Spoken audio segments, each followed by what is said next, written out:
మీరు ఏ రంగమైనా తీసుకోండి, యూదులు లేకపోతే అడగండి. Okay, coming to the point.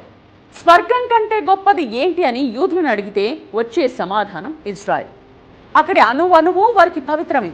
అందుకే ఇజ్రాయెల్పై దాడికి ఎవరైనా వస్తున్నారు అంటే ప్రపంచాన్ని ఓడించడానికి సైతం సిద్ధమవుతారు. మరో ఇంట్రెస్టింగ్ పాయింట్ చెప్పుకోవాలి ఇక్కడ. ప్రపంచంలో యూదులందరినీ కలిపితే సమానమే 1,60,00,000 మంది ఉంటారు అంతే.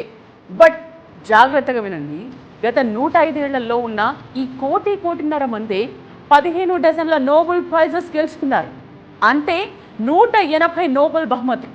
సో తమ బ్రెయిన్లో 1% ఇజ్రాయెల్ కోసం పెట్టినా, తమ సంపాదనలో 0.5% ఇజ్రాయెల్ కోసం ఖర్చు చేసిన, తమ ఆవిష్కరణల్లో 1-2 ఇజ్రాయెల్కు వినియోగించిన ఈ ప్రపంచం మొత్తం వారి ముందు దాసోహం అనక తప్పదు. అసలు చుట్టూ 6 శత్రు దేశాలను పెట్టుకుని తొడగొట్టి నిలబడుతోందంటేనే యూ కెన్ ఇమాజిన్ ఇజ్రాయెల్ ఎంత పవర్ఫుల్ అని. యూదులకు ఇంత బ్రెయిన్ పవరా? ఇజ్రాయెల్ అంటే అంత కస వాళ్ళకి? No doubt. శతాబ్దాలుగా వాళ్ళు పడ్డ కష్టం అలాంటిది. 100 ఏళ్లుగా ఎంతమంది ఎన్నిసార్లు దండయాత్రలు చేసి ఊచకోత కోసారు. బాబిలోనియన్లు యూదులను బానిసలుగా మార్చుకున్నారు. రోమన్లు కొన్ని వేల మంది యూదులను చంపేశారు.